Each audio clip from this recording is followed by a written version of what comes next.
So let's say we Cool. started a few minutes ago, and we Yeah. can continue. So, you can you let's go rewind a little bit and go back to what we was talking before and explain a little bit where you started, because you told me you Yep. from South Africa and you get the first job in Naughty Dog. So it was Yeah.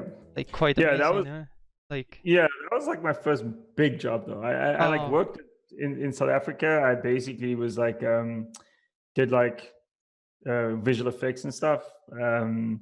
Worked at like a small little visual effects shop, and then before that had like tried a little company with my friend. We were 19 and we like wanted to run our own oh, company, and we started like trying to get jobs wow. and didn't get anything. So you started really young. May I ask how old are Yeah. you? I don't know if you don't want to say No, it. no, no. You're not allowed to ask. No, I'm Oh, you joking. okay. I'm joking. I'm joking. No, no, no. I'm 38. 38. You can ask. You're younger than me. That's I'm Oh, 41. okay. But yeah, Oh, okay. Cool. That's so you can good. say no shame. Yeah, yeah. Yeah, Yeah, I'm a bit 38. older, so I'm grandpa. No. Yeah. But no, Yeah. not that much difference. So you start really young. I Oh. started, yeah, I think the reason I started young was because I wasn't good at school. Like school wasn't like my thing really. Mhm. And so I got kind of a friend of mine brought 3D stuff around my house, a friend who I used to play games with, Mhm. and I started learning it. And then took to it quite quickly. Oh. And that's the same friend I started the company with. Oh, Um, cool. uh, yeah, yeah, we're actually still friends today, but he didn't carry on the 3D route, and so did that. And the company was really, honestly, we didn't get any work, so it wasn't a much of an opportunity. It was an opportunity to just kind of sit Mm. at the office and try stuff, and that's actually where I started to like do rigging. I like found books. Which Yeah. one? I mean, the software. Which one was your Well, first love? funnily enough, he brought Max was the first one, like really, really early. And then I don't know if you remember this, but there was Alias Wavefront brought out Bingo the Clown. Oh yeah, of course. Who's the director? Chris Chris. Landry? No, Yeah, yeah, Chris Landis, Landry. Yeah. something like that. Yeah, yeah, yeah, exactly. Yeah, so that when I saw that at the time, I knew nothing, but I heard it was made with the software called Maya, and I thought, oh man, we have to Uh, get that. So we at that time yeah. we pirated everything. So he bought like a CD or DVD Uh, uh, with Maya, I don't and know we what you're talking chatted. about. Yeah. So that's how started learning that. But there was no information about at that time these things, right? There was nothing. Yeah. But I think somebody, I forget the name, had made a book like Maya 2.5, Mastering Maya 2.5, I think it was called. Yeah, probably. To be honest, I'm not very versed in early versions of Maya because I was a Softimage guy. So Okay. my experience in Maya was a bit later. I don't know, maybe like I don't know, 2000 something. So Oh, okay. uh, Yeah, but this was like, yeah, this was 99. Yeah, no. 99. So it was like Maya 2.5. And that book, Mastering Maya, like at that time, I ordered it on Amazon to South Africa. It probably took like 2 months to get there. And then I started learning. The first exercise was you made like a little rocket and Mhm. put smoke behind it. Mhm. And that was kind of the sort of starting point. But yeah, and then I actually, funnily enough, for the rigging thing, Jason Schleifer did a DVD Oh yeah. from when he was like Wedo doing Lord of the Rings, Yeah, and I saw that. you Yeah, know go ahead. what? I and in a friend was working in another studio that they was Yeah, using Maya back then, and they have the JSON DVDs. So, yeah, and yeah, I yeah, borrowed yeah, them, and I was trying to replicate things on some image. So I know I was learning yeah. rigging from JSON, from I mean, from Maya to Softimage, trying to reapply all the. Oh, okay, that's cool. Yeah. I have to get Jason to the podcast. To be honest, Yeah, he was like the first person that I watched that video. He was super charismatic and fun in the videos, and I remember kind of really like not only enjoying like the content, but like got inspired by him. Mm. And then he had the forum, John and his dog, Mm-hmm. and that was like another place where a lot of the people would come and discuss different techniques and things. But that time that we were running that company, like I say, we weren't doing much. So sitting at the office like with that DVD Mm-hmm. and learning, and that was the first time I did rigging. And then I started doing Mel, and I was like, Oh, got really, it just felt like a rabbit hole that you could go down, right? yeah.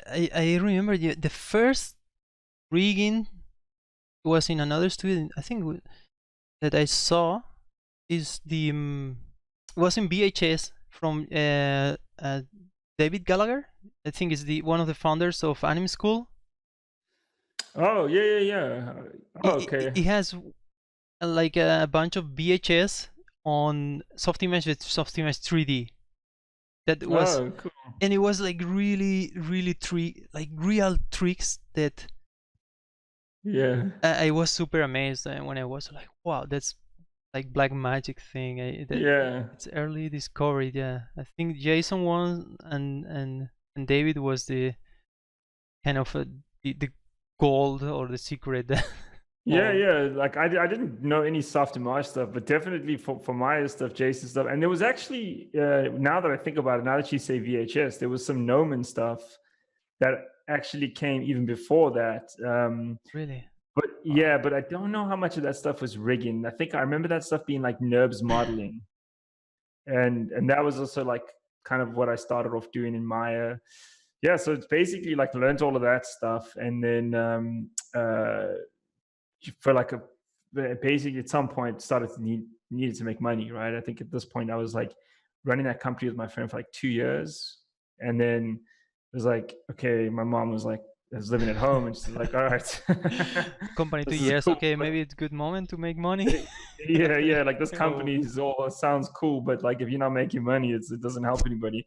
So I, uh, I got a job at a company, VFX house, like post production VFX place in South Africa, and I had been applying to different mhm. companies just before taking that job. The production company was because I remember one in South Africa was Atomic VFX. Was not that No, one. it wasn't. No, no, no, no, no. That was in Cape Town. So I Ah, lived in Johannesburg, and ah, yeah, okay. there was a company called Refinery. Ah, Um, I don't know. it's a pretty. It's not like a no, no, no. I mean, it's not like a global. They haven't done anything sort of big, and it was all advertising. I really didn't enjoy it at all. I mean, the Mm-hmm. people were awesome, but the work was.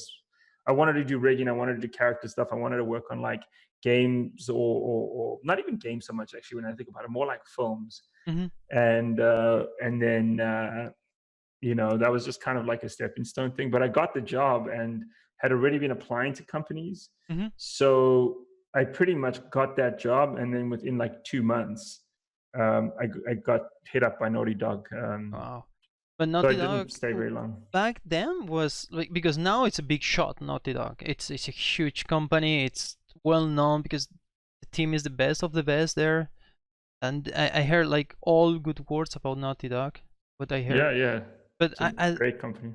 back then it was well known when you jumped to Naughty Dog. You knew where you going, or it was like kind of Well, a leap, fate of leap or leap of faith. Yeah. leap of faith. Yeah, it's interesting, right? Because so back, I feel like back then, like at least for me, I knew about games. I knew games. I love games, but I Mm. didn't really know who the developers were. It was like you would get like, unless it was Nintendo or Sega, Yeah. but like I didn't know that like who Insomniac was versus like Naughty Dog. I just knew the game, and I Mm. loved Jack and Daxter, but I had no idea who made it. Uh, So, and to be honest, at that time, I didn't really know that the stuff I was doing, like 3D work, mhm. translated into video games. I actually had no idea how video games were made at the time. I never even thought about that. I just played them. Mm. So I was trying to go to like film stuff. Like honestly, I wanted to go to Weta more than anywhere. Like I wanted to go work. At that time they were doing King Kong. Mhm. I wanted to go work on that. And but once Naughty Dog contacted me, then I like obviously went online and I saw, oh, they make Jack and Daxter. Mhm. And look, I mean, as far as games go, Jack and Daxter was you know, I mean, Crash Bandicoot and then Jack and Daxter, Mhm. they were a great company, one of the better ones. Mhm. But I just don't think that game companies had the profiles then that they have now. Yeah. So yeah, I So think, to be honest, yeah, if I think back then, uh, trying to come with game companies that I knew back then, and yeah, I don't know any. Maybe in yeah. Spain, like, I no, even that. I don't yeah, I knew. Damn it. I I forgot the name of the company now. So you see, so it's very hard for me Yeah. to get to collect game Yeah, companies game back companies. then. The publishers were big. Like I knew Yeah, like, you know, like EA or you know, Sega or Microsoft or Sony or whatever it was, like those things. I mean, I think it's like Ubisoft and Eidos, and there were yeah. companies or Sierra, yeah, that kind of stuff, because it came up in the beginning of the game. But I mean, but to be honest, part of it was I just didn't even think of them as like, I didn't even know what it meant to make a game, so I didn't really put those two things together. But anyway, once Naughty Dog contacted me and I looked it up, it was like, um, the fact that like the stuff that I did was applicable Hmm. was cool because I love video games. And then Naughty Dog flew me out. It was like over a weekend. Basically, I was still working at this company, so it was like they flew me out Wow. on the Friday night. I left to LA from South Africa, which is like How long? 28 hours of Oh traveling my God, altogether. It was that's a a lot. lot. That's a lot. Yeah. Yeah, so I like arrived on the Saturday afternoon, slept Sunday, had a free day, walked around Santa Monica, and then Monday did the interview. It was super cool. Like the people were really nice. It was amazing to walk in at that time. You know, I was 22, to walk into like this company and see everybody playing like, they had Jack and Daxter 3 at the time that they were just finishing, Hmm. and everyone having it on their machines, going into like the dev menus, all the dev kits, like the big PlayStation development kits. It Hmm. was really cool, and they were in a beautiful place in Santa Monica. And so that had the interview on Monday. Monday night flew back, and they made me an offer there, and I was like blown away. I mean, obviously, I got back home and took it. Just pack everything and Yeah, yeah. I had one just in bag. case it I lived at home. I had nothing. just just in case you change the mind or something. Yes, quickly, let's go. Yeah, Just put yeah, the. yeah. And That's honestly, nice. like they offered me an amazing salary for myself. I mean, you know, it was, Yeah. no, it's not like crazy, relatively speaking, but for a 22-year-old, I'd never Uh, thought I'd make decent money like that. And the place was cool, and LA was a cool experience for me to go kind of live in LA from South Africa. So it was good. That was like the first oh, I'm big thing. jealous. I'm jealous. Yeah. I don't know what I was doing at 21. My God, who knows? Yeah. But it was also cool because they, the interesting thing about it was they finished Jack 3. Mhm. They were doing Jack X at the time, which was like the racing game. And then they had a very small crew, which was to work on their next gen PS3, kind of big title. That was super appealing to me because it was like a small group of people that were going to push the envelope.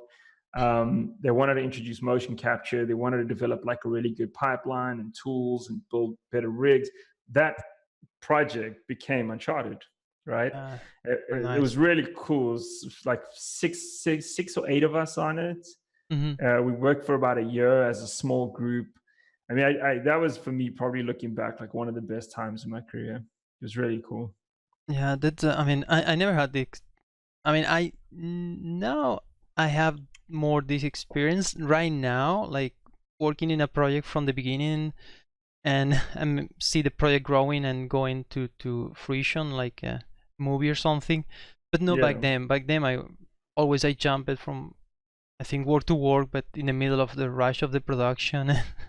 Yeah, yeah. I That's how VFX was for me. It's like, Yeah, yeah, but I think, yeah, I never. I still not working like full on games. I do some. I mean, really from time to time something like related with games or like real yeah, time thing like AR or things like that. But yeah, not really like game like yeah, you AAA things. Oh yeah, Yeah, that's yeah, it was cool, man. Like, and I didn't know anything about games too. Like, I didn't even know that the stuff worked. So the first few months was like I'd be in meetings and people would use terms like real time and even just an engine. I was like, what is a game engine? Or back then like we didn't have like it wasn't like third party commercial engines like Unity. um I oh think yeah. Unreal was like really in its infancy, so we had a custom engine. So all these terms, I'd have to go home and Google like, what is real time, runtime, GPU, CPU. I like had to look up all that stuff, and it was a Uh, really good learning experience. yeah, that's crash course. And Yeah. then you told me like you in some point you decided to go back to South Africa. Yeah, yeah. So basically worked on that, worked on Uncharted 1, Uncharted 2. And then The Last of Us came on. The Last of Us was cool. I'll just quickly touch on that a bit. That was cool because it was like I started to realize that like doing the more mundane things in production, like as you get further into production and you're like rigging characters, putting out fires, wasn't that interesting. I mean, you have to do it, but building pipelines and setting like the foundation from the ground up was really exciting. So when The Last of Us came around, Mm-hmm. they created a small team again Mm-hmm. and said like, cool, you guys will go off and you'll kind of get this thing going. And I was part of that group, which was really fun. It was kind of like the same thing, actually kind of a lot of the similar people from the original group in Uncharted 1. And so did that uh, for about a year and a half. Mm-hmm. And then I'd been at Naughty Dog for 7 years, and I really wanted to move back to South Africa. I had my wife from South Africa with me. We just decided we want to go back home. So then I moved back to South Africa, and that was kind of a big decision because I didn't know what I was going to do. Like Yeah. especially this is in 2010. Like remote working wasn't popular at all. Companies weren't set up for it. So yeah, it was a pretty big kind of decision to do that. I Yeah, mean, it sounds like yeah, big decision, especially you being in a nice place, in a nice yeah, position, yeah, and then decide, okay, I miss home, I want to go back. And yeah, yeah, but you told me that you've been, I mean, you kept working for Naughty Dog remotely back then. yeah, yeah. I That's mean, Naughty Dog was great. Like, they basically they came out and said, do you want to work from South Africa? Okay, I'm working from South Africa. What do we need to do to get it set up? And we did it, and they set me up with like VPN, and I basically was able to carry on almost in the exact same capacity. So I pretty much got to still like do everything I was doing for the duration of that project. It got trickier and trickier with them, like post that project, mm-hmm. because then they moved into Uncharted 4. And in Uncharted 4, it's like there was new technology. It was now for the PS4. There was a bunch of different things, new hires, and it just being able to kind of maintain that became trickier. But at least for like 2 years, Mm-hmm. that was there, and I worked on it and finished up The Last of Us from South Africa, which was super cool. Yeah, It that's made the transition much easier. and then you kept working as like remote independent contractor since then. Yeah, yeah. So look, the nice thing about working at a company like Naughty Dog is that like a lot of you got super high like lots of talent, like really, really like highly skilled people, and a lot of those people move off to other places, and so a lot of the people that I'd worked with went to different companies, and just people I'd known in the industry from conferences and things. So once I was like kind of like independent, then I got a lot of people hitting me up. So I basically kind of in that period worked for Blizzard on Overwatch in like early times when it was called Titan. Worked on that for a bunch. I did work for Valve quite a lot, which was really, really great. And I mean a whole list of companies, BioWare, uh, Yeah. like on Anthem. So a Yeah, lot of cool that's stuff. wow, that's amazing. And I'm have like a question there, and so Yeah. you doing all this I guess rigging for in game. It's the main Uh, that or No, funnily enough, it's not. It was like oh kind of mixed. Yeah, so a lot of it. I think this is the thing. I think if I was just doing rigging, I think that like the appeal would have been less to people to use me. Mm-hmm. I think, especially if it was like not face related. I think so. So there was a big demand for facial stuff, Mm-hmm. but there was also a big demand for like pipelines, tools, development stuff that like coincided with the rigging. Mm-hmm. You know what I'm saying? So like, okay, you want like we want to do facial stuff. Can we develop like a face system that is really good for runtime, or a animation system that can integrate motion capture, or we need an animation pose library. There's like some commercially available ones, even free ones available now, but back then there wasn't. Mm-hmm. But companies just had very specific problem sets that they wanted to solve, right? Mm-hmm. So Yeah. a lot of development, So like you've been tools doing and like a lot of development also, not only asset work, but also like on. probably more development than asset work, to be honest. Like 70, Uh, probably like 60-40, oh 65-30. wow. What do you Yeah. like more, by the way? This. Well, it's interesting. I like both. I think that is when I do one too much, I crave the other, and when you know what I mean. And I Yeah. really love art stuff. Like I do a ton of sculpture, and so those two things kind of feed off each other for me. Yeah. So I don't like one more than the other. Yeah.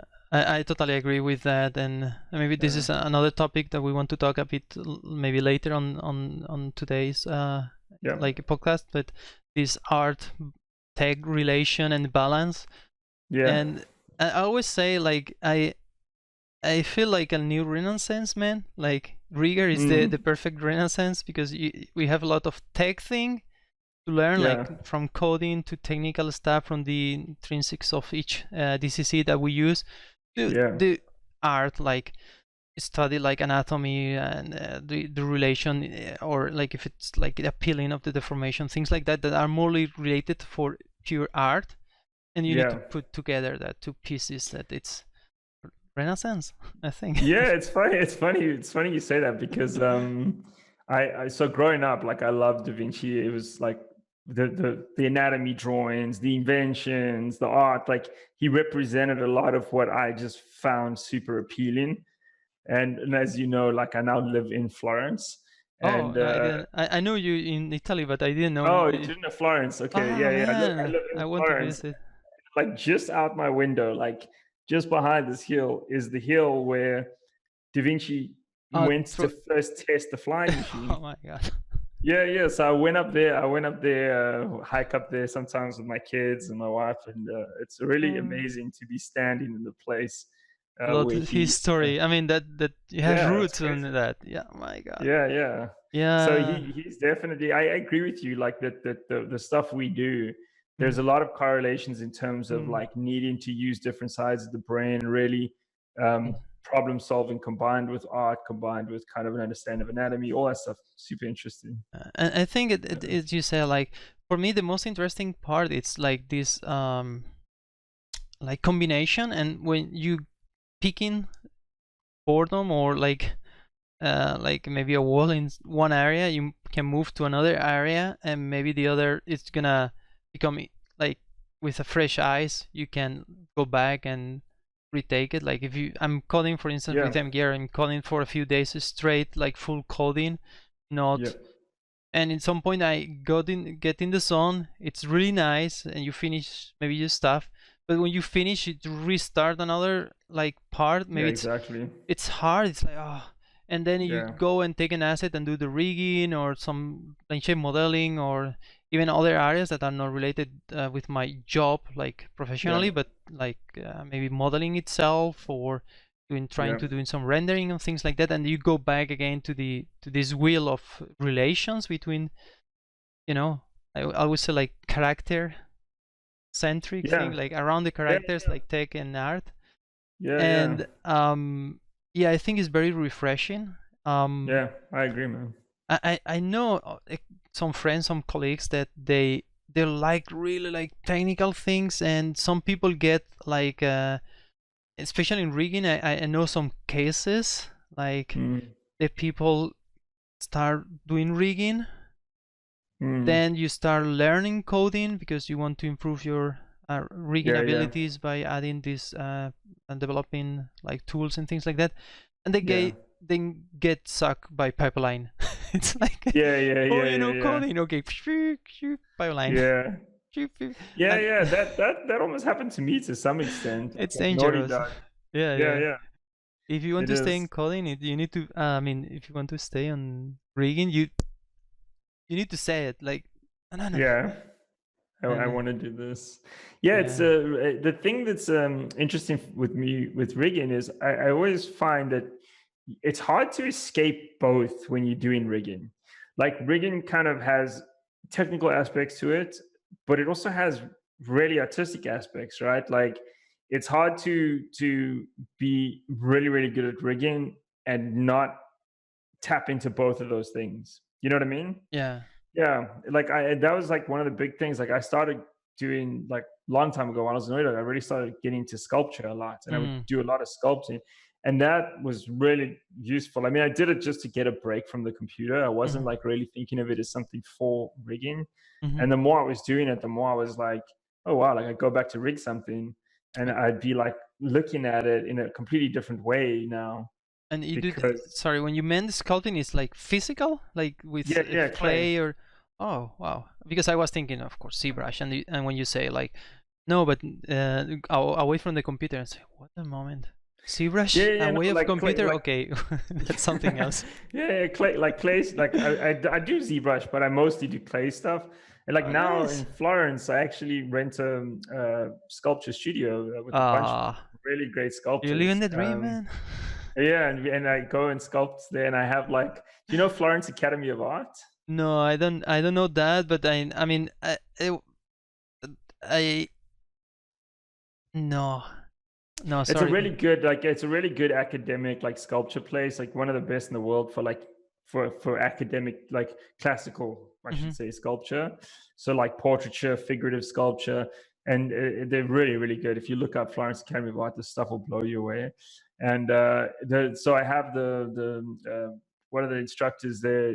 It comes and mentors me and works with me in the studio, and then this person I rent the studio from is another instructor. So I'm just surrounded by like these I have unbelievable to visit you. sculptors. You know, before all this coronavirus outbreak, and I Yeah. was planning, well, was not planning. I had the tickets to go to Spain, like Mm. for 3 weeks, and we was thinking to make a jump to Florence to visit Florence.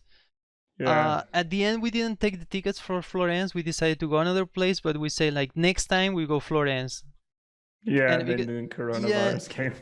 yeah, no, well, I was planning for next. I mean, Oh, okay. Okay. but For later yeah, on. for sure, Yeah. I want to go there. If you're still there, for sure, I'm gonna, I'm gonna visit Yeah. your studio, and maybe I It's a can. cool thing about living here is that people, well, before coronavirus, like, Yeah, because I haven't been here for that long, but like everybody comes to visit you. You know, like in South Africa, like people are not trying to like, it's not like a yeah, big place. People are like, oh, I need to visit South Africa as much. yeah. I But know. Yeah. here, people come a lot, which is cool. So you get a I lot of visitors. and when I was in Montreal, I mean, Montreal is great. I mean, it's a nice place, but Yeah. I didn't have that many visits from friends. Like maybe 2, 3 friends in 3 years came to visit. Yeah.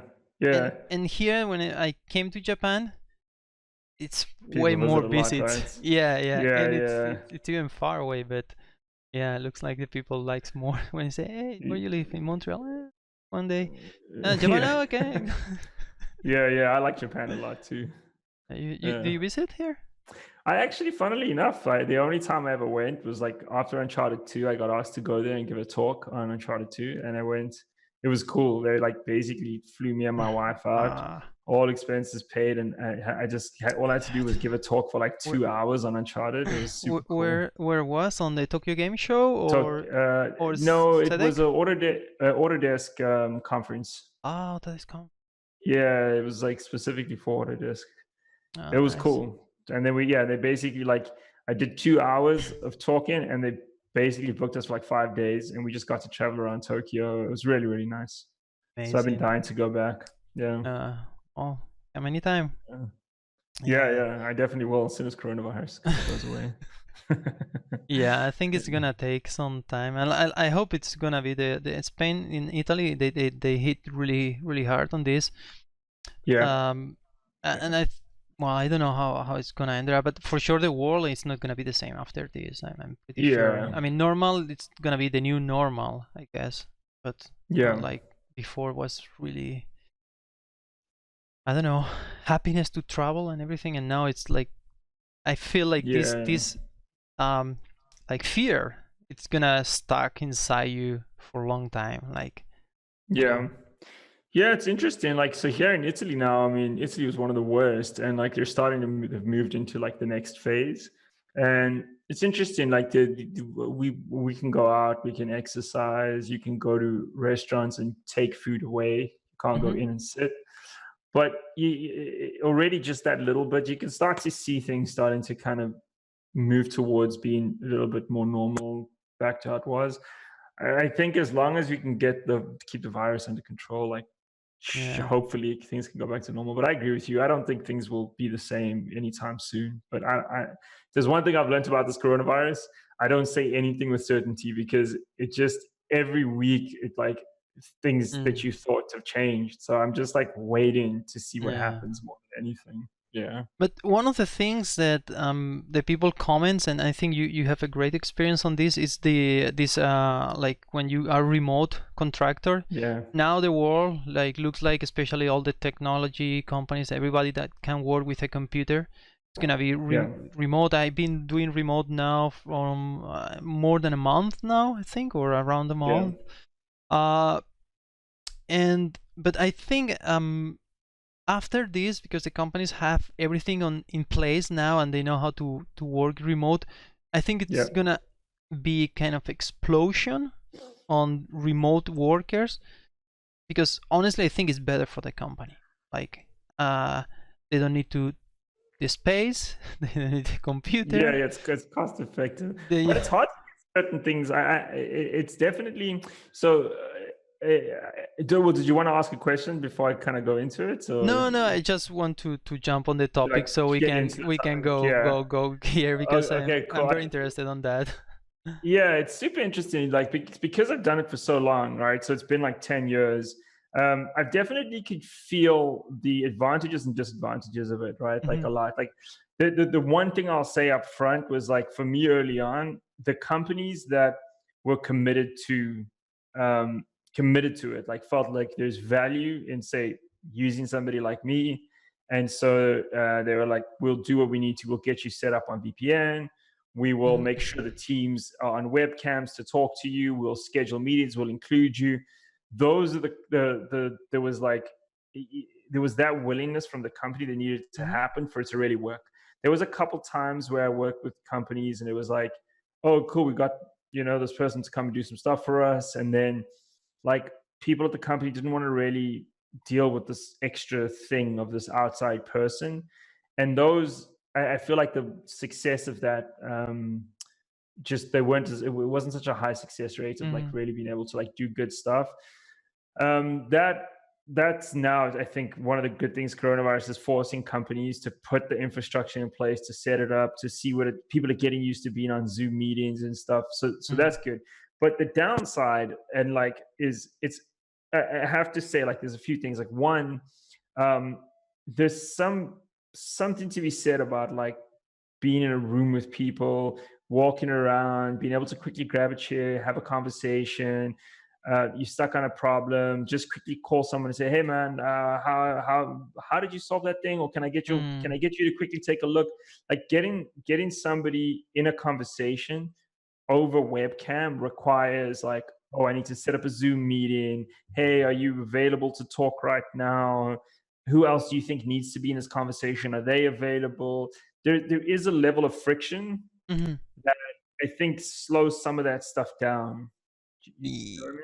Yeah, I agree with that, but at the same time, and that's my maybe a different point of view, but Yeah, I think this level of friction make you more efficient in the terms like, uh, it's sometimes like if you are there and you maybe trying to focus in something yeah, and they come interrupt you and start talking yeah, blah blah blah blah blah, and and you and you maybe especially for me, I don't know if you can do it, but for me, if I'm for instance, coding, and I'm very deep trying to pinpoint some things Yeah. in my head, try to fix something, or and you come to talk to me, even if it's to ask me if I want a coffee or very Yeah, simple thing. breaks it for you. Yeah, it takes me like Yeah. maybe if like 10-15 minutes only to take the train of my thoughts, and if you have these interruptions twice an hour means you lose like 30 minutes of your hour. Yeah. I agree with that. I think that there's definitely like specific roles, specific tasks, things you're doing where like focus is super important and getting interrupted is frustrating. And then I think there's other things where it's just like, iteration with Mm. people, Yeah. conversations, looking over someone's, just being able to look at someone's work quickly, sit down, do something, go back. Mm. Like that's also like, I don't think that there's an argument to say one is super productive, Mm. more productive than the other. I think there's places where it's more productive in one and places where it's more productive in the other.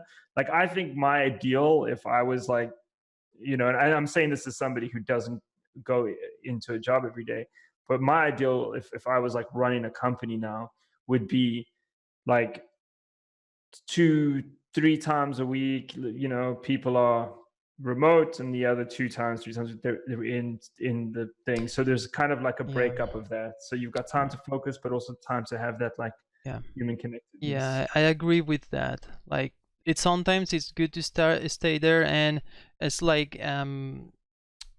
like when you have like kind of a shallow work, like something that you don't need to be really focused, but more like managerial thing, go Yeah, meetings, talk with people, and do things that are more like coordination things. Maybe this is exactly. more like shallow because you need to move data or like communication.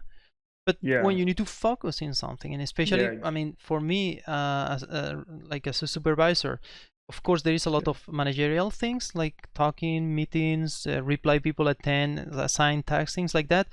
And that I yeah, understand. I mean, there's no way you need to be there, or you need to be constantly on the chat, on Slack or yeah, something like that, and Zoom, ready to talk anytime if someone ping you.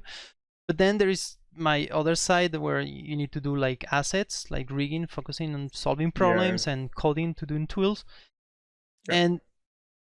And that part, it's really hard to Yeah, it's to super put the frustrating to when get you yeah, interrupted. when you are in the Yeah, office, you're always open to interruptions, and yeah. there is no way, I mean, it's not easy way. I hear some people that they put like flags or something, and they tell you, Yeah, we "Oh, had that at Naughty Dog. We had somebody who'd be like, if I have my headphones, I think in general there was a cultural thing. Like if you oh, have your headphones on, that means don't interrupt. And then like yeah, sometimes somebody would have a little as a sign. But the I do think that the one thing I'll say too is like I found for me that I have more free time, and this is not like advocating anything for companies, this is as an individual. hmm, I have more time because what I find now is like, well, I think one of the big kind of failings of companies is that they measure based on time, they don't measure uh, based on output, right? yeah, And so a lot of the time you'd be at the company, you had to be there. This was very much a thing at Naughty Dog, was like you had to be there in these core hours. And there were reasons for that that were valid, like having everyone be together. But there would, at times when you would crunch, there was almost became a culture of like, you need to be here late because other people are here late. So mm, then you're just kind of killing time so that you are in the office, but yeah, you're not necessarily being more productive. Like if they came to me and said, you have to be here for 10 hours a day no matter what, that doesn't mean I'm going to be like productive for 10 yeah, hours. A lot of the time, then your coffee breaks are longer, your lunch breaks a bit longer. You maybe spend a little bit more time reading something on the internet. yeah, But now that I'm at home, I don't want to sit on my computer and browse the internet or if I do, it's on my own calls for myself, right? But I'm not doing it to kill time. yeah, So then the time that I'm actually spending, I'm spending that time working and productive. I want to get the thing done because I have a task. It needs to be delivered, and like that's my focus, getting that thing yeah. delivered, How and that's how I'm measured.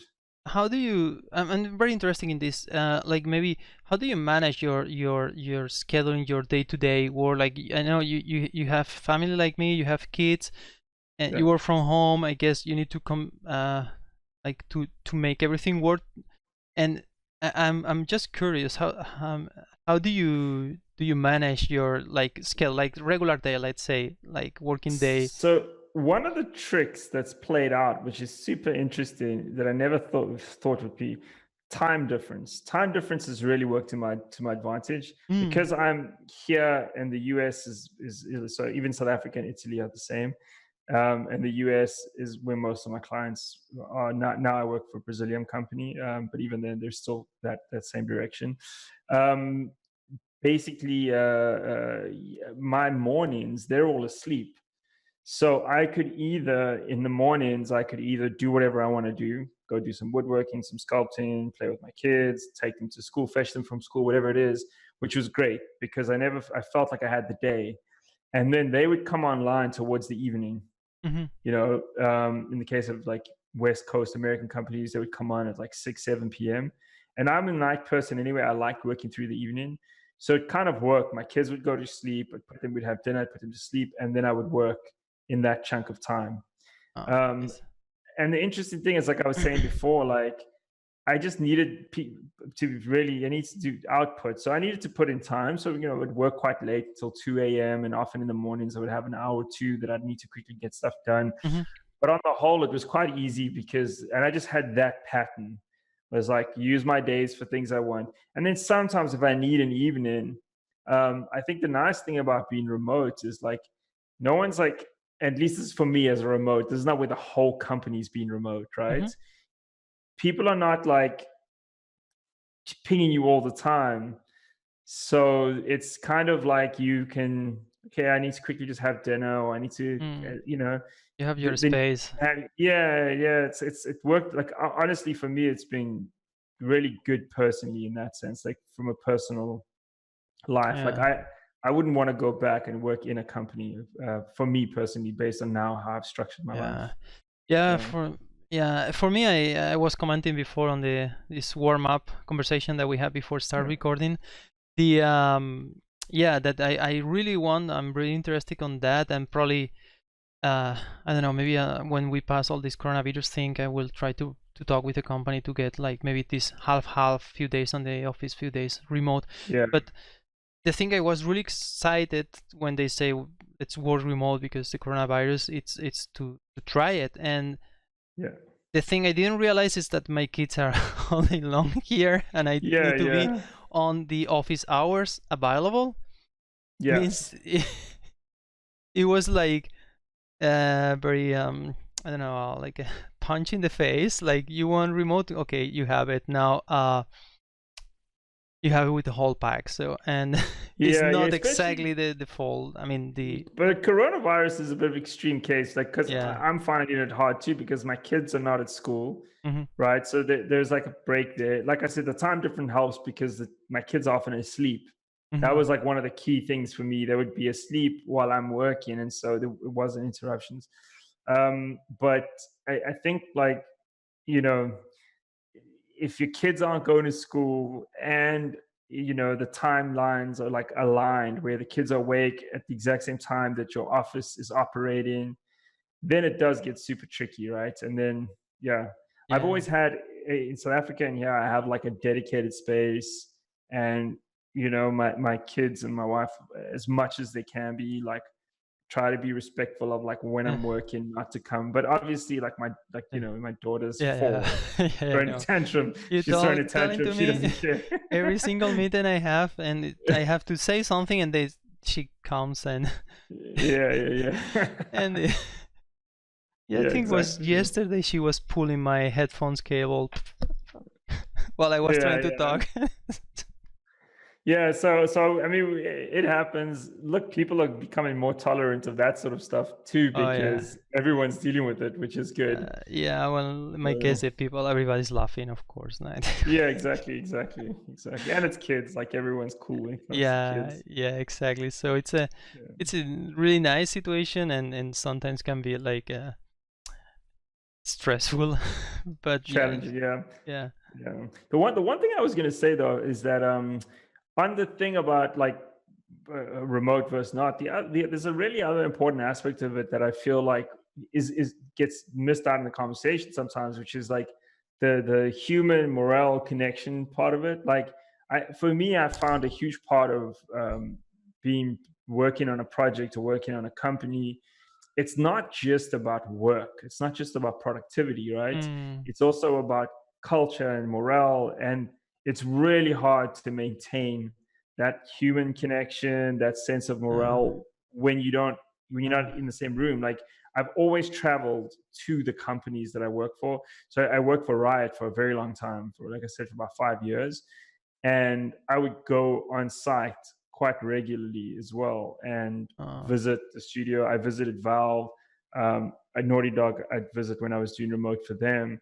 A lot of that kind of stuff is really really important. I think like if everyone's just all over and they never see each other, there is an impact in that. You know what I mean? yeah, I think yeah, the social like activity inside the company, it's very important to create these Yeah. strengths. And yeah, it's yeah, we are like social animals, if you Yeah, even and if so. you and I are going to get on a call to chat about a really difficult work problem and we don't Mm, agree about it, it's like mm, having no rapport, having no relationship, like it makes it yeah, trickier than if yeah, we've like, yeah. had like, No, yeah. Also, like sometimes I yeah, I find myself like sometimes like if you need to ask for something that maybe it's hard for the other person because you want to push a little bit the quality, or exactly. you want to something that is not like saying yes all the time.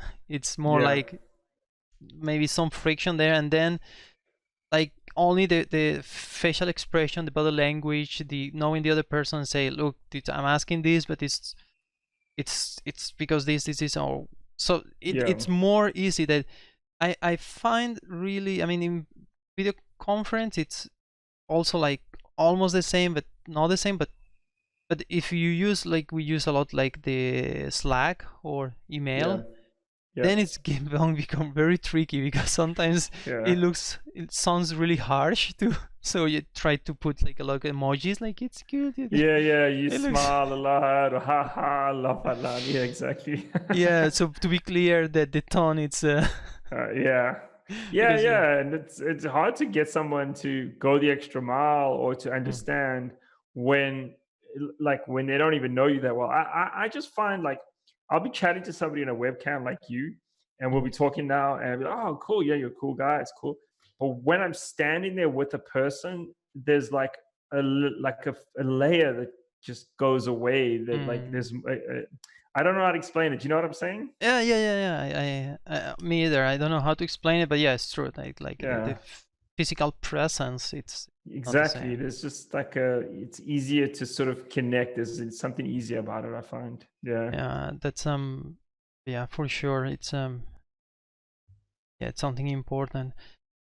Yeah. Just sorry, just going back a little bit on the topic, just checking here Yeah. the outline. Yeah, on the so you've been working like a lot on these big projects. So normally when you take like a work, so because for me, or when I was doing a lot of freelance before, like I was mainly doing freelance for advertisement, means it's a couple of weeks, or if I'm lucky, maybe a few days only, and very Yeah. but in your case, you've been doing all these like remote contractor thing, but I guess it's like long-term projects, no? Like it's like not like one Yeah. week. Well, sometimes it's shorter. Like I've definitely taken on stuff that's generally I try not to take on something that's 1 week.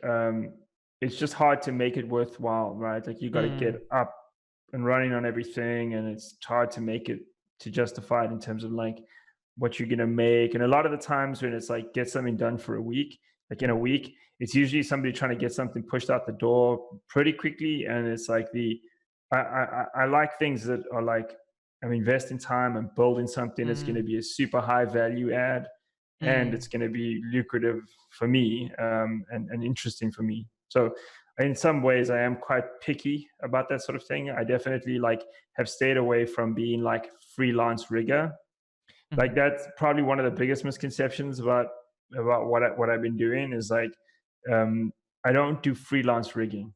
So like it's not like, oh hey, can you rig this character? I don't do that because it's just not like, you know what I'm saying? It's like not very good. So a lot of it is like, oh, a company needs I hate the term, but it's almost like a consultant contractor type of thing. But it's like a lot of time companies will be like, hey, I need, like, we want to solve this problem. Like on Anthem, as an example, for BioWare, they wanted to do facial stuff where they had like one set of blend shapes for all their fact stuff.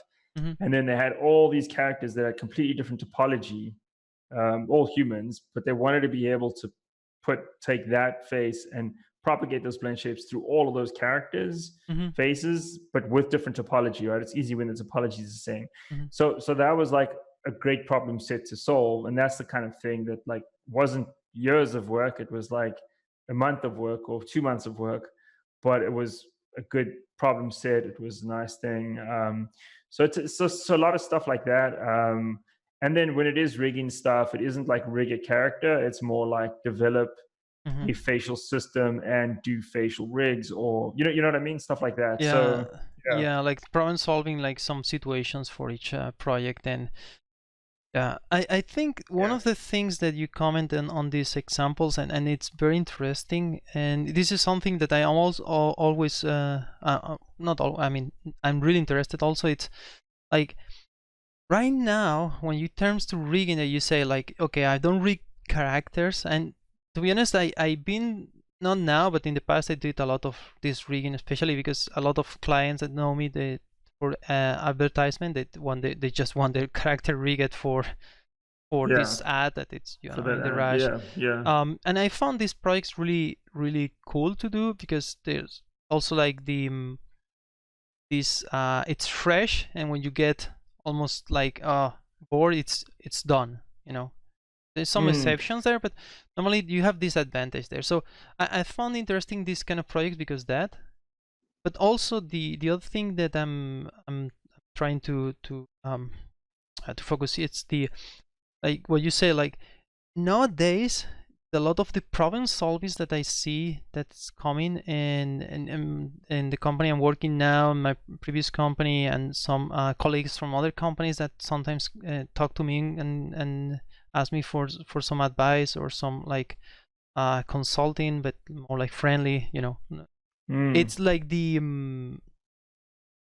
volume of the projects nowadays. The solution is not like, can you read this character? Is how I get solutions to make, I don't know, like 60 characters for this TV series, or 100 characters yeah, for this game, or how I put this system that automatize like these facts yeah, that I have for all these yeah, variants of characters, or even like um, the player can create his own variant.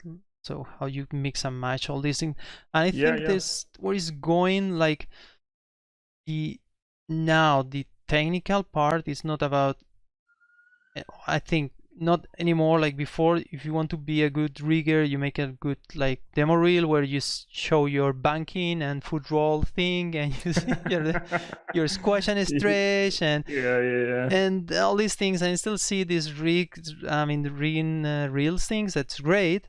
And then you have these deformation things that are also, there's less, but yeah, there's a lot of them.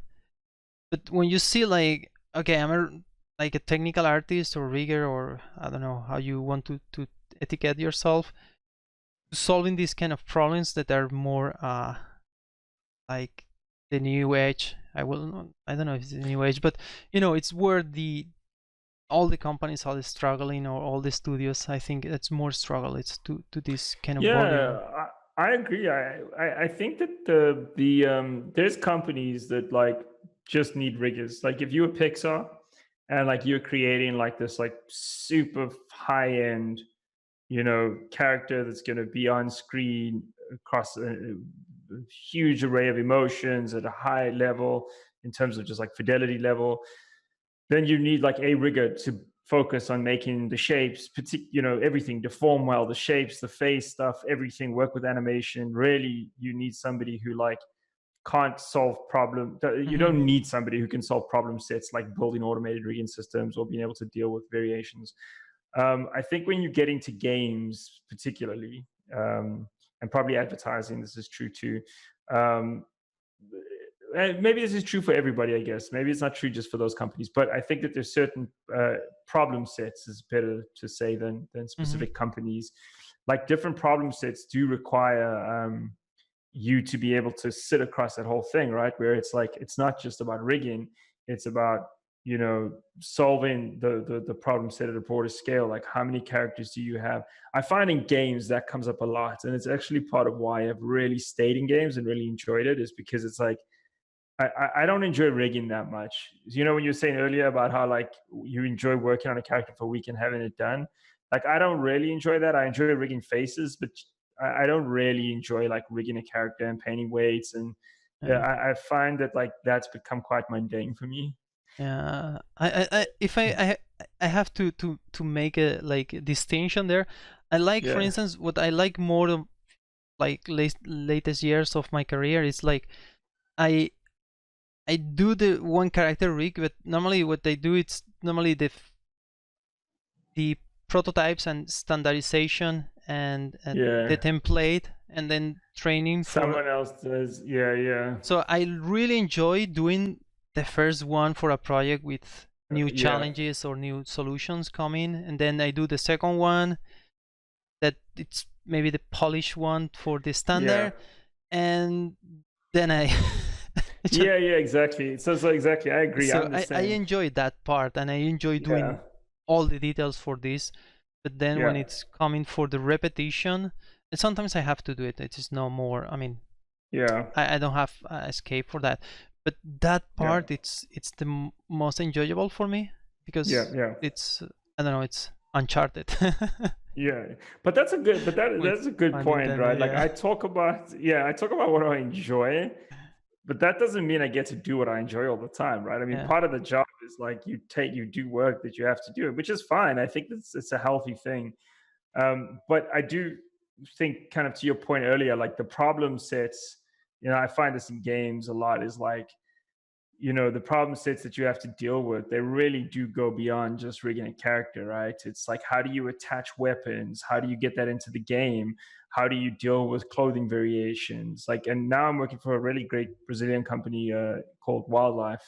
They're super, super awesome. They do mobile games. And that's been super cool because, like I've worked on some mobile stuff here and there, but for the most part, I've worked in AAA games. And working mobile is interesting because you've got like a whole different problem set.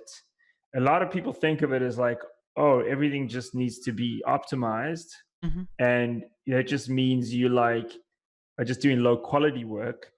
But if you think of it more from the angle of like, okay, I have to push the envelope and get stuff to be really cool um, on low end devices, and faster turnarounds and more projects and move faster and do things at scale. Hmm. That's super challenging. And it actually reminds me a lot of what it was like on Uncharted 1, where it was like you got the PlayStation 3, you come from this low poly kind of, PS2. Like, how do you push the envelope on this stuff?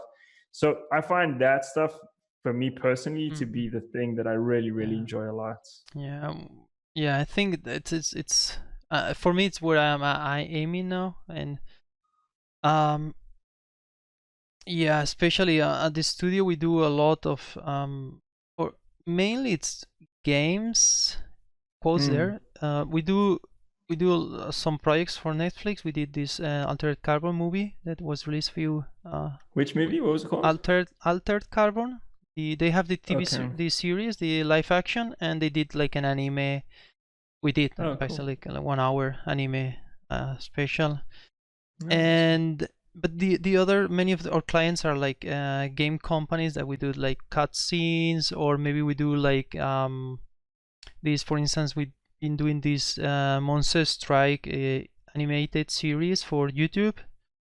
Okay. But it's a game that they have the animated series that it's just to build up the world that you play on the game, things like Yeah. that. And it's a lot of this, but it's game related mainly. Yeah. Yeah. Yeah. And for instance, one of the things that is more interesting for me, it's on these companies, they have the assets moving back and forward between game engine assets and render assets, and like this is something I want to go like for like researching how to I make it more cohesive, the yeah. pipelines and things.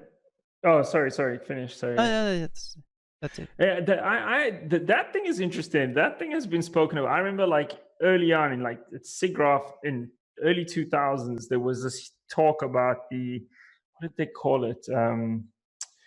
The convergence or I can't remember, some fancy PowerPoint word on like that where they wanted, there was a big push. EA was doing it. Lucas was doing it. Everyone was talking about like, like if you build the asset for games, then you can just push it along. And like, honestly, like I'm sure there's companies that are doing this, but in my experience, I've never seen it work. No, I think the convergence is there, but it's not there one-to-one. And that's it. For me, the interesting part, it's you have the convergence because you have, like, for instance, they doing the games and we're doing the cutscenes, but the cutscenes are pre-rendered, so we high res or the game asset, and we do the pre-rendered cutscenes or the animation TV series or something. So the thing is, like, for that, the convergence is not one-to-one, but I mean it's the same character. No, I know, but So I'll tell you why I but haven't seen it you work. can reuse. I mean the way, I mean you can reuse a lot of data, like Yeah, animations and even rig data. Depends how you yeah. approach the rigging. You can reuse that data, and that's something that nobody's doing. It's like brute forcing everything, even I between know, the but company, different like. I know. I can only say from my experience, like basically, when you're building the game stuff, right, you're really trying to build the rig in a way that like works for the engine. And a lot of the times with game rigs, they kind of live on and evolve for a long period of time. And like by the way, this is not true for something like Uncharted or The Last of Us, where like we basically our cinematics was rendered in game, and so we used the same asset. This is more like, oh, we built something in game. Now we're going to hand it off to a cinematic department, which are like a blur, Yeah. and they're going to take it. And so, what I've just found historically is that like you build a rig for in game, you probably don't put in as many extra bones, extra controls, bend bows. You sometimes you do, but like historically, you're more Yeah. conservative.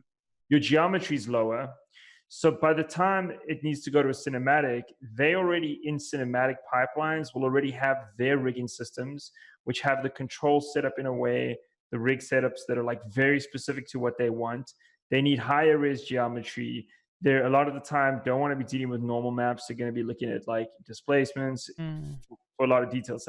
So there's the trying to, it's not even a question of if data can be passed along, trying to correlate the timelines and the efforts of, oh, now I've made this update, I've got to get this there, and like they've got to pass it along, and I've got to like package all the stuff I've done and send it to them, almost becomes like a fiction. And game productions are already hard and they're tight and they're complicated and difficult, and so a lot of the times it's easy to just say, here's the ZBrush high-res model.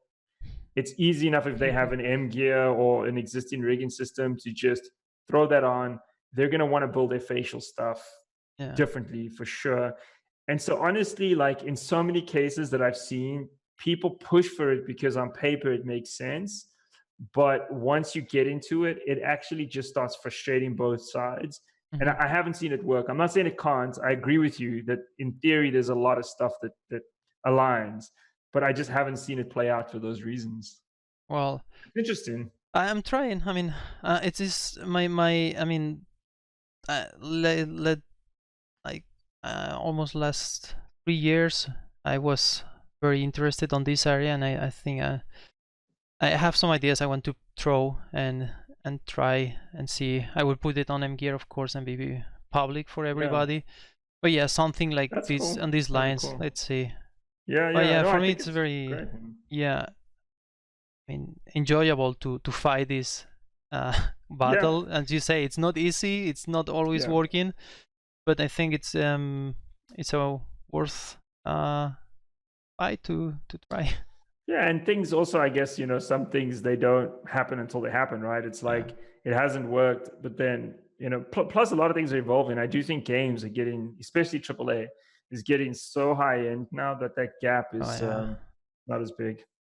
Yeah, yeah, that's yeah. cool though.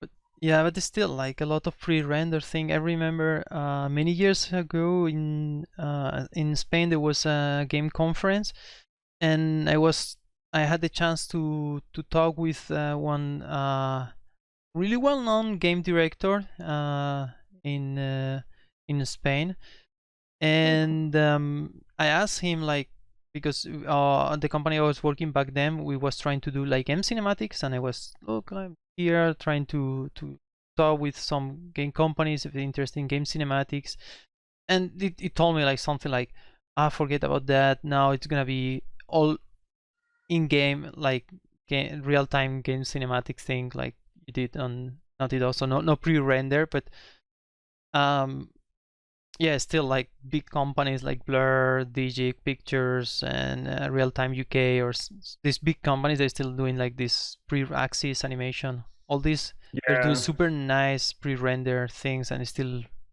yeah, yeah, it's super nice. I strong. mean, the interesting thing, that argument that he's making is probably correct in the AAA space over time. Like, it's just not going to become efficient to have like a rendered pipeline. Like, if you look at The Last Mm, of Us 2, all that stuff is it's done in engine. Like before, we would do in engine, mm-hmm, and then we would capture the images and then play back videos. mm-hmm, So we would use the engine as a renderer, but mm, when you were watching a cinematic in Uncharted, or even in The Last of Us 1, it was being played back as an mm. image sequence. But all the stuff now, when they go into the cinematics, it's kind of like Metal Gear Solid, where it's like the cinematic is actually, uh, Oh obviously yeah, you can push things oh up yeah. because it's not interactive, so you don't worry about performance, but it's all actually real time, right?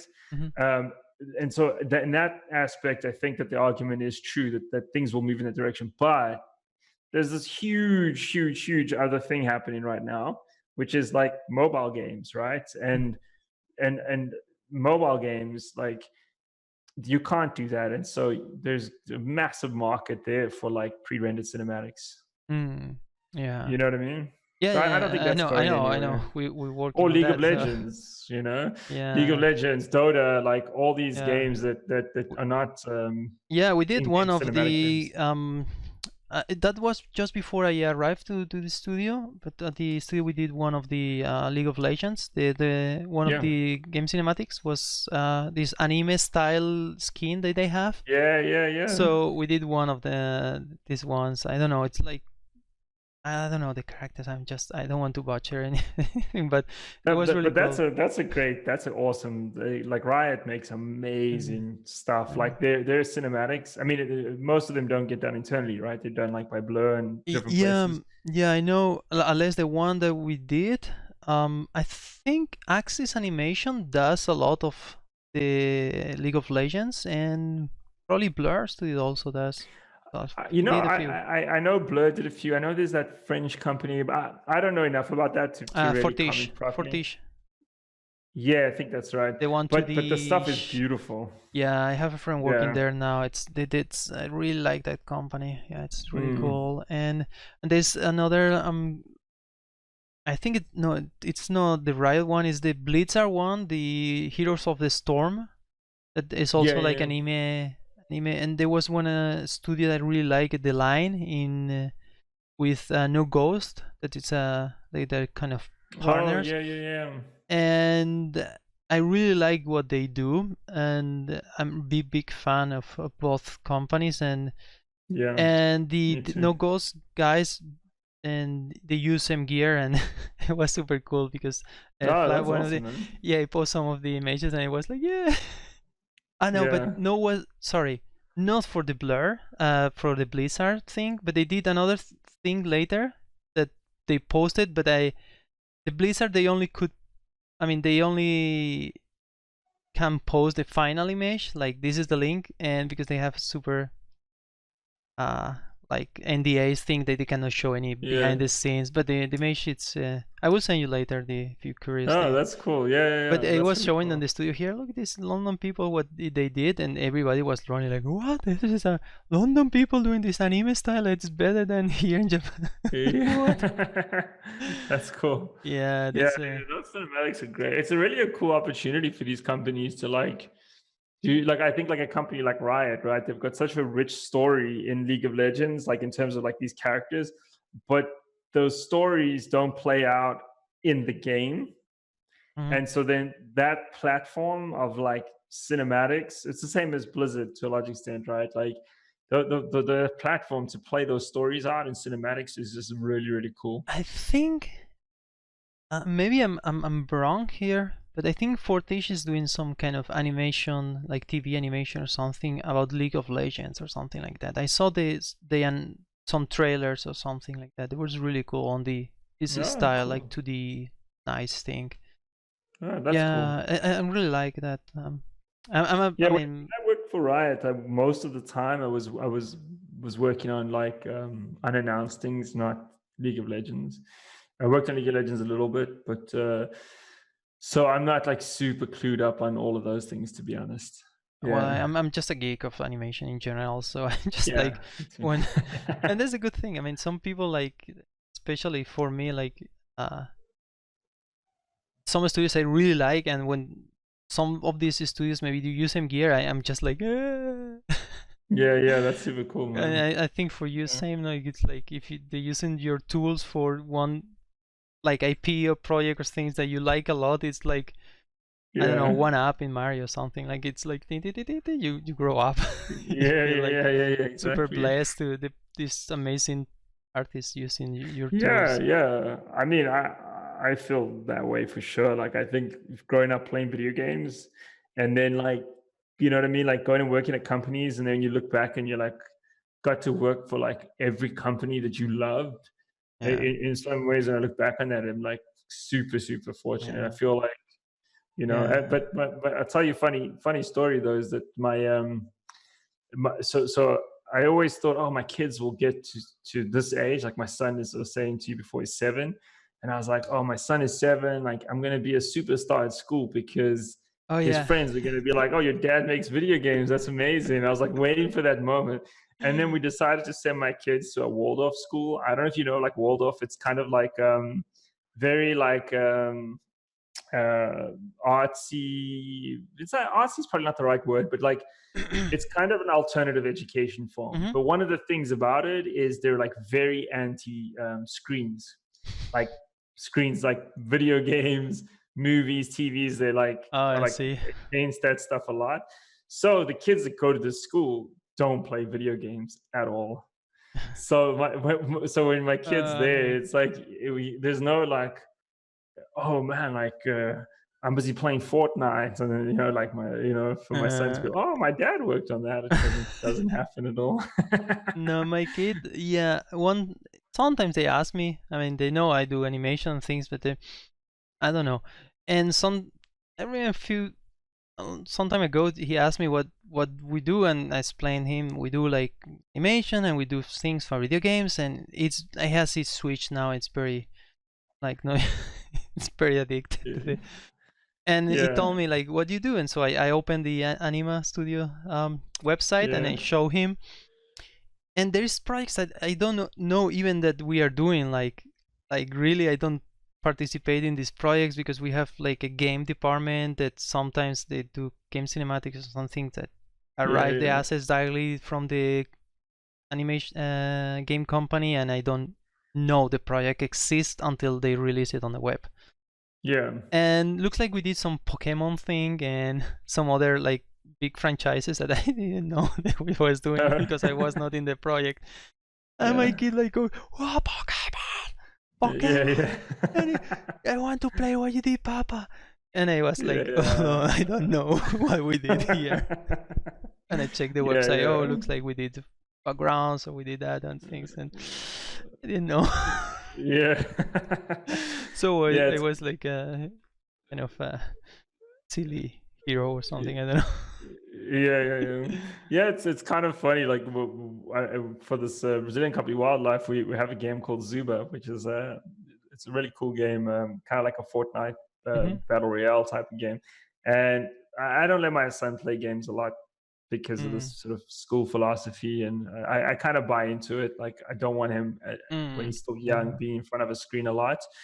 I don't mind a bit though, but sometimes he'll like have the phone and I'll be like, "Oh, wait, what are you doing? You're not allowed to be playing."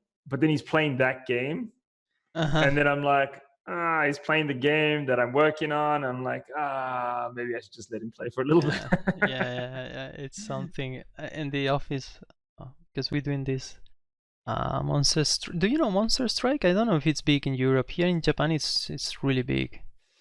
I mean, I don't play a ton of games, to be honest. Uh, I find that I'm in front of the computer working so much that when I have a break, I like yeah. go like ride a bike or something. Um, no, I haven't heard of that. I Well, haven't seen. anyway, well, the thing is like the office it's like there's a lot of people like hooked to the game, so when they Oh, got cool. the lunch Yeah, break, they sit on their phone, yeah, and it's like you good employee, you just yeah, like yeah, yeah, yeah, making yeah, our client like happy because you're playing the game, and it looks like it's really yeah, nice. I don't know, I don't play anyway also, so I used to, yeah. but It's interesting. Game companies like that encourage people to play their game, like encourage employees to play the game a lot, and companies that don't. It's been quite interesting. Like in my career, oh I've been at oh companies really. where like, yeah, like Riot, for example, very much encourages people to play the game. It's like Hmm. a big part of the culture. I think it's really positive Hmm. because you are a player of the product, right? Like a consumer of the product. Hmm. I think it's really healthy that. But then I've been at other companies where they don't want you playing the game too much because it becomes like a productivity suck, right? Like you're justifying Oh yeah. playing the game as a like, oh, I'm doing work, but in I'm reality, you're debugging, just spending debugging. time. Yeah, exactly. So it's kind of a slippery slope. Yeah, I Yeah, see. yeah, Yeah, sorry. I don't know how. Sorry, are you good with the time? I'm just yeah. afraid that okay, we're going I can too go as long as long. you need, as long as you need to within reason. No, no, I Okay. mean just it's up to you. I mean we can maybe Yeah. go a little forward if you want. Do you want to talk a little bit about I don't know. We talked about tech and art already. It was one of the outline points that we want to touch. So I think this is. Can we check it on the list?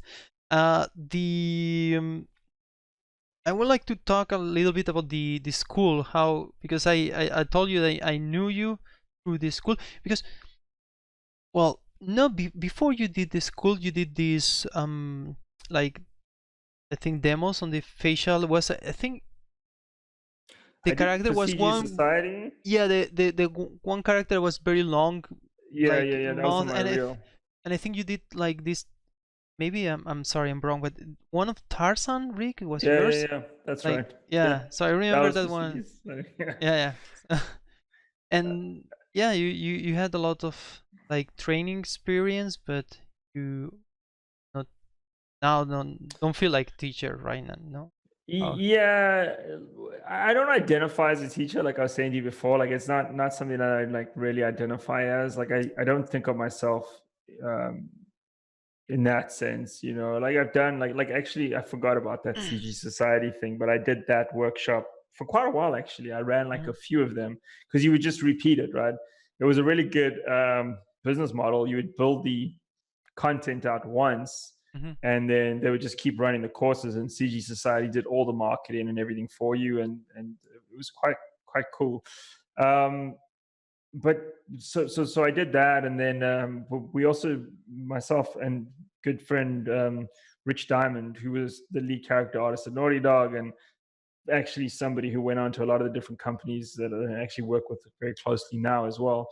um, we uh, we decided, you know, Animation Mentor was doing really well. We looked at that. I actually, as I said to you before, participated in that and graduated from it. So I thought, okay, cool. I have a good handle on this thing. I went through the whole thing, and like it feels like there's a gap to do something for character art and for rigging specifically for games, right? Mhm. So we called it GC Academy, which was Game Character Academy, and the idea was to really have like courses for rigging and for character art. We built out this huge amount of content, basically like 2 years worth of content, and kind of opened it up to people to sign up. And it was a 2 year or 1.5 year program. But I think that the realities of running a business combined with teaching, combined with also keeping our jobs, just became kind of overwhelming. Like, and we sort of spoke about this a bit earlier, like the fact that the school, like take rigging as an example, like Mhm. for somebody to come out of high school or sort of college and be like, oh, I'm going to go sit at home and spend 2 years doing a rigging school, it's too niche. Like animation gets away with it because animation is just like, it's very obvious what it is. There's a huge amount of, it's not as niche, there's a huge amount of opportunities in it. And like, I could see somebody who grows up loving animation coming out of school and being like, I want to be an animator. But it's hard, like when you're growing up to, I want to be a rigger, or it's like a more obscure space, Nobody wants to be a rigger. That's what we're yeah, talking yeah. about. Exactly. So the character art side of the school got more traction, and the rigging side got some. But what we did was we turned it into short courses instead of trying to do this long thing, and that worked out okay. But it was really demanding. It was really demanding of my time, and I just had my son at the time, and so we basically just got to a point where it just wasn't worthwhile. It wasn't lucrative enough. It wasn't enjoyable time spent. It became really demanding, Mm. and so we stopped doing it. So it's kind of the long and short of it. It was like we just stopped doing it. We still get asked about it a lot, and we have a lot of people asking us for the content. We recently were trying to figure out where we even put the content. So YouTube. yeah, we don't know where it is. If we find it, we'll put it on YouTube. I mean, I You, think the content was really good. oh, really? You lost the call? Oh Yeah. my God. Yeah, I don't know where it is. It's on a hard drive Oh, I somewhere. see. Oh yeah. This, Yeah, yeah. but I remember this is, and I think I see someone. You did some interviews with Autodesk, I think, That was promoting this. right when we started. We were at GDC. We were like promoting it. I mean, I have to say that, like, I think if we had a little bit more grit, like if we just persisted, Mm, I think if we weren't in like super comfortable jobs, mm, um, I think if we just kind of persisted, it could have been something really cool. And we did graduate a class mhm, after a year and a half, 2 years. I forget the exact time frame. I think it was a year and a half. We graduated a class of character artists. mhm, They all got their certificates and everything, and most of those people, if not all of them, honestly, like went on to work as really great character artists, like seniors, yeah, leads. Like yeah. it was really good. I really think we, in hindsight, probably should have persisted a bit more. Yeah, I mean, the only thing I can say is I remember to check the classes and thinking for myself to take some of them. I never did it because lack of time, I don't know, Yeah, some reasons, but but yeah, for sure, it's quite vivid the memory for me, and also yeah, you did. I mean, it's like a pity that didn't work as well because you did really like the PR. I remember was over the. I mean, it was really good. Like when I saw you did this coming up, I was like, oh wow, these people is yeah. gonna rock and roll everybody here. I think Yeah. it's quite interesting. I've like since gone on to learn a lot about business, and I ran an incubator for business and stuff. It was a separate world thing that we won't get into, but I think that we just like were inexperienced in business, and like we was hitting that point where it's just like you putting something out there, you need to make adjustments, you Mhm. need to give it time, you need to like persist. Like there's just a point where you have to just Mm, really persist, and we didn't. I think we just yeah. gave up too early, and like Mm, we never really got to see the fruits of our labor come out. mm, I yeah. don't regret it in that like we've worked together in different spaces. I mean, we worked for amazing companies on amazing projects, but it definitely, yeah, the thing you're saying is right. We put a ton of time into marketing, PR, content. We really were trying to give build something that we thought like the industry needed, because we were seeing so much stuff. And I think this is probably still true to a large Yeah. extent, where there's like people that are learning about character art. You can go online and learn about ZBrush, you can learn about sculpting. Yeah. You can see rigging stuff, but there's not a lot that says, here's like in games, like if you were like a triple A, like No. at Naughty Dog, like how did you go about getting like the Last of Us characters to like look and work the way they No, did? I'm You trying know what to I mean? think on. Well, it's not that there is not that many. It's there is not actually. I don't know. I mean, I say not many because I'm just safeguarding. I Oh, I don't. know, really. Yeah, like I haven't gone No, on the internet and it's not looked. I just true. don't think. I don't know. Perry, that was on the podcast. He's doing on CG. How it's called? CG Academy, CG Art Academy. He's doing Okay. one workshop every few months Specifically for games. for Oh, cool. games. Yeah. Yeah, that's true. I figured there's some. I'm sure there is some stuff out there, to be honest. Yeah, But this part is also like 8 years ago, 7 years ago we did it. So yeah, but yeah. specific for games, I think Perry is the only class I know, because I'm trying to think now. There is some other classes. I probably the people from Rigging Dojo is doing also some games for sure. I think Brad it's a lot doing a lot of game stuff, but I'm not sure. And the others I know are more like for movies. Like the classes also in CG Academy. There is another facial. And I'm thinking specific for facial. I think one of yours. the guys that's doing the facial stuff actually took the facial thing we did at the school. Where? I think somebody who's hosting the CG Society, the CG Academy. It's no. Oh, maybe maybe it's not that.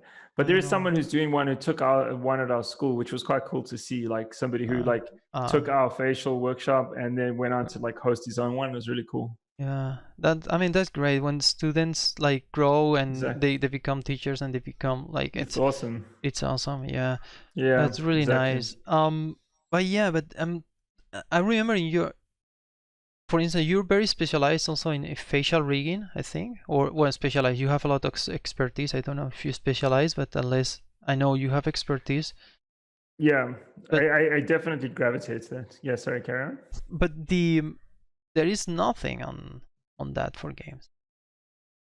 Yeah, I funnily enough, I just recently finished writing a whole facial rigging system for this Brazilian company, and it was really cool. Like it was a really fun thing, and it was like really trying to get like high-end, good-looking facial for mobile, which is a massive challenge. You've got 2 influences per vertex. That is like, I mean, 4 influences per vertex is hard. 2 influences, I mean, like 4 is okay. 2 is crazy. That means like a vertex can only be weighted to 2 influences, like 2 bones, and you need to get like smooth, cartoony looking stuff. And maybe you have 100 bones per character limit or something. Or there's the limits as well. Like you have to. So it's quite a cool, interesting challenge, and that was really fun. And while I was doing that, I was thinking about how like it's such a niche thing, but like a cool thing. So maybe I will do some of that stuff and teach more. I think the biggest challenge, which we haven't really talked about much, but it's just kind of work-life balance as you get older. Like I think when I was in my 20s, it's like you didn't think about it, right? You didn't have to be deliberate about it. You just like went. But now with kids and this and that, it's like I try to be more deliberate about like where I spend my time.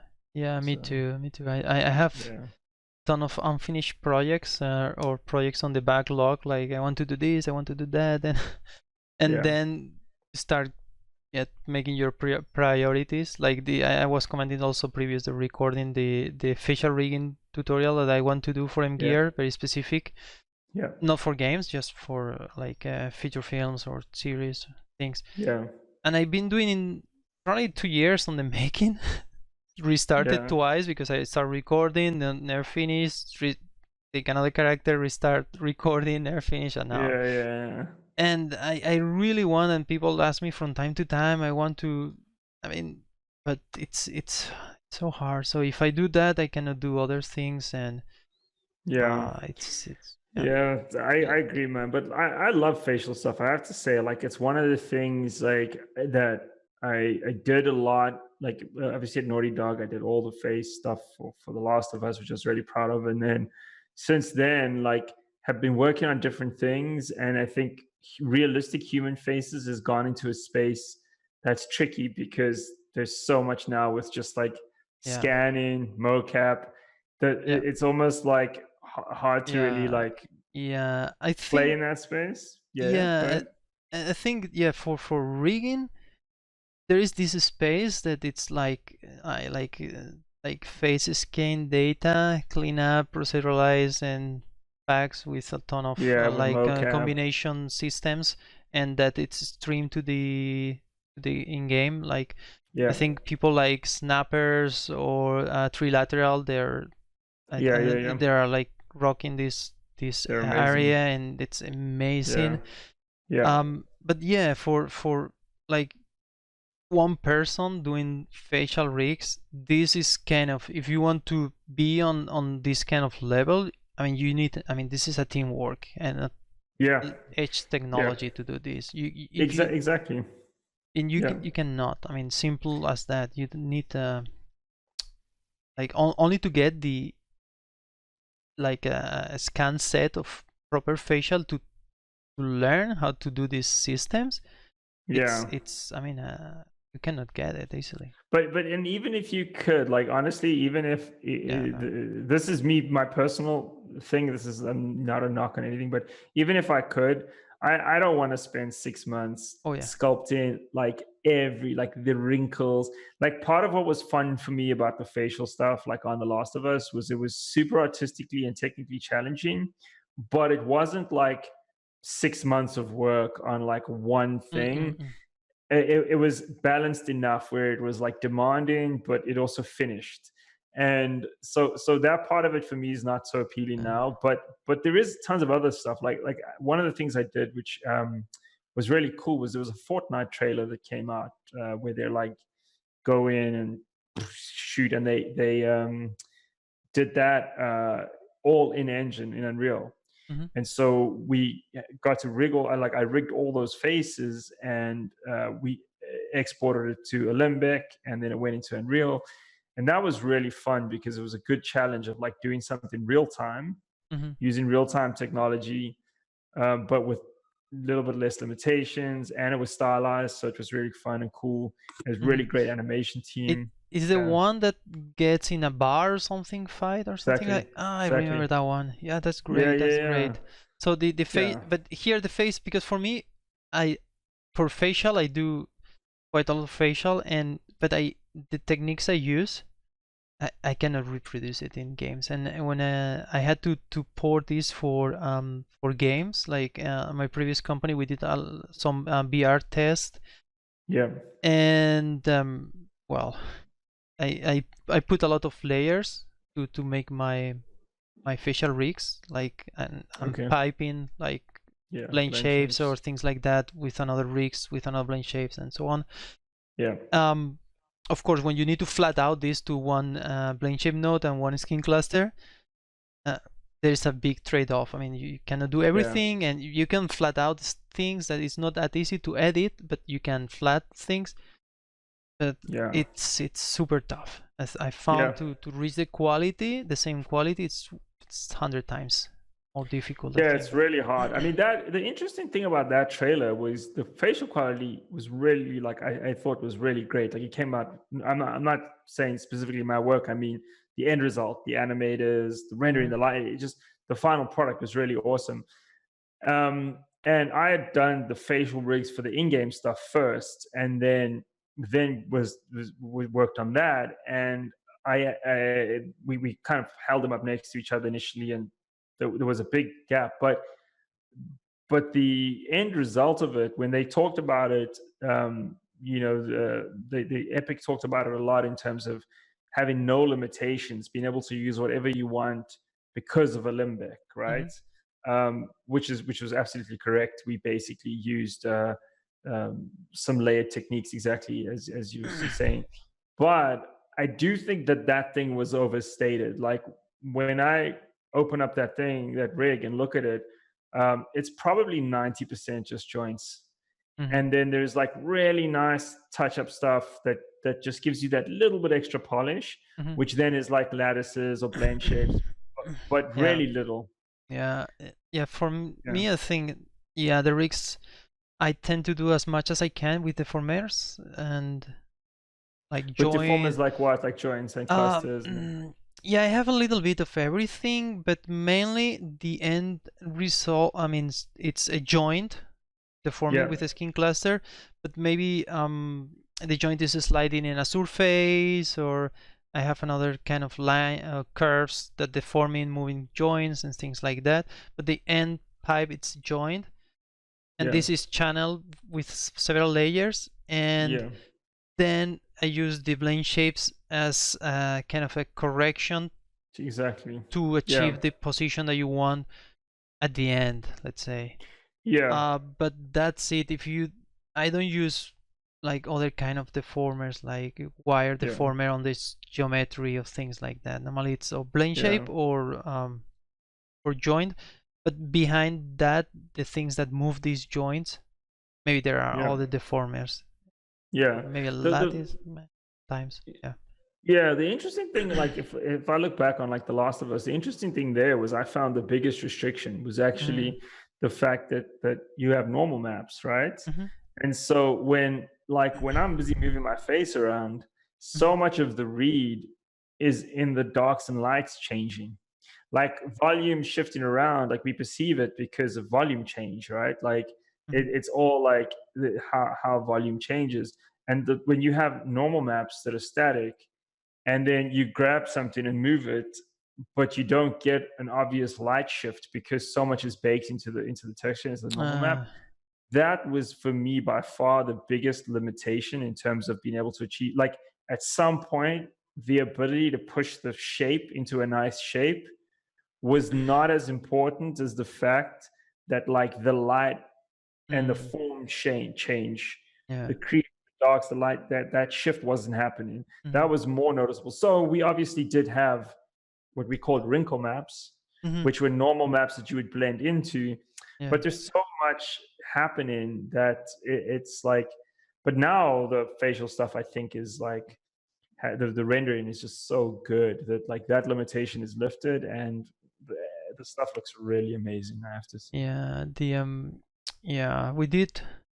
Uh, I don't know. It was 3 4 years ago. We did a short film rendered with Unity. Was one of the Yeah. first animation shorts that was using real-time technology. In this case, Unity, Oh, cool. and we it was all Alembic. Indeed, the Alembic like plugin or technology was developed from Unity Japan here Okay. in with Marsa. That was my previous company, Okay. and we was using this. And the I mean the director, my boss back then was visiting like Unite in Amsterdam, some other Unite in China. So they had a nice gig on that one.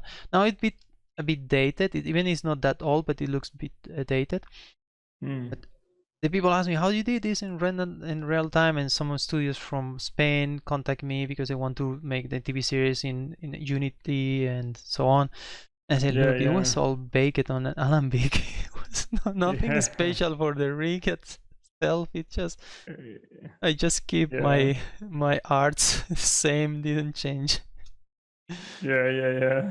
But the engines of like if I look at Unreal, you Yeah, can get like, I mean, the problem is like cinematic stuff just keeps getting pushed too, but like I think you could do some really amazing stuff in engine. I mean that, like that the mhm, Fortnite trailer was a great example where it's just like yeah, most people that are watching that, if they just looked at it, would probably never think that it was an engine. And I would argue that you could get the facial stuff like pretty close to that without a limbic, just like in engine stuff. So it's not far off, but it's you've got to put up quite a big time investment. yeah, It's a trade off, right? Because yeah, it's quite interesting you bring that up.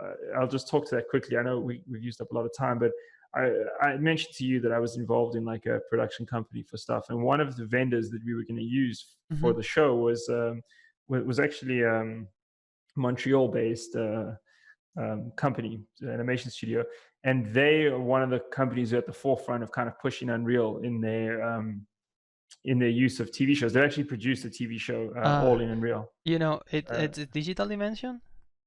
Digital Dimension, yeah. Yeah, they use MGear for that show. Yeah, that's right. That's actually correct. I actually know that because I was there. I was actually I went to visit them. Yeah, and I remember that because I was chatting to them about that. So anyway, I had to spend a lot of time, obviously, in a lot of chats around production, budgets, and process, and why would you go with a real-time based pipeline. And the interesting thing, I think, that once you've spend all the time and invest in it, and you get a good pipeline in place, and you can build your rigs really well, and you've kind of gone through the process, it'll totally be worthwhile, because then you've offset all the rendering and everything. Yeah. But initially, you have to invest a huge amount of time getting your assets to be engine ready. You have to have a core group of people who understand how a game engine works, getting assets into the engine, making sure it's all working well. And so it's kind of not as simple. I think a lot of people see it as like a switch that will just go from like, you know what I mean? Yeah, to be honest, I don't know. I mean, Alicia was the rigging supervisor, and we talked a couple of times. They asked me maybe she reports some bugs that had on MGear, and it was really nice, like to giving feedback on MGear and so on. But I didn't knew anything about the backstage of the production. I only can say that the final result that they get was amazing. I mean, I didn't saw the show, but I saw the trailers and some making of that they did. It's I think it's on Vimeo. It's available there. Yeah, and it's I mean, it's really cool. I mean, if you don't tell me that it's done with real time with Unreal, I will not point anything. Exactly. I will assume it's done with the usuals like Arnold or something like that. But it's amazing. But the point I guess I was just trying to make is that there is a big time investment that you have to put up front. Like they spent a lot of time and resources getting up to speed on like having a Unreal pipeline, right? Making sure that they could move assets into Unreal easily, that they had people who understood it. It wasn't like as easy as I think a lot of the time it gets pitched as like, oh, we could just use real-time rendering and everything's gonna be quick. But it's interesting. But well, the final result, I mean, they nail it honestly. I think super cool, this project. Yeah, once the investment's in place, it's great, and they can get stuff done quickly because now that it is all in place, it's like the rendering is just like that, right? It's really nice. But yeah, this super interesting. Yeah, I think I don't know what they did after this one. Even if they still using MGear for anything else, and maybe they just dish it for something better. I don't know. No, I don't know either. I haven't stayed in touch on that, but they did the pug one, the Mike and his friends, or Mike, like the dog, the little pug. Yeah, I saw it on the website, but I don't know if what they use for that one or anything. Oh, I don't know. I don't know 100% for sure. I just know when I was there, they showed us stuff and they talked about MGear, but I don't know exactly which project. Complaining how this is the shitty thing. No, they weren't at all, man. Not at all. No, definitely not. Well, I think maybe we can. I don't know. Do you want to say something else? I think I don't even know how long I've been recording this, but I think we probably passed 2 hours on this today. No, I don't really have anything else to say. I mean, I think this was great, man. I really enjoyed it, and I hope people find it useful. But I really enjoyed chatting to you. So thanks for. I think just a lot. A lot of nice information and nice talk for sure for me. And I hope the people will find very, very interesting the conversation, and maybe yeah, some like good nuggets there. So I hope that Yeah, I people hope so. enjoy it. And yeah, Yes. definitely, yeah, I should talk. I think today for sure I will contact Jason, and I will try to reach to Alicia. Maybe she wants to drop also on the podcast Yeah. and told firsthand the story, or if she can't, because sometimes they're Yeah, yeah. The other person that might be interesting to talk to is Rich Diamond. He's a guy, let's say, that I started the school with, and he transitioned from the lead character artist at Naughty Dog to being a technical director, with quite an interesting transition in his career. Maybe he's someone worthwhile, but we can chat about that offline. I can send you yeah. Let's information. check a little bit later. Yeah, So yeah, okay, let's finish here the recording. yeah. So thank you so much. Cool. Thank you. Thanks.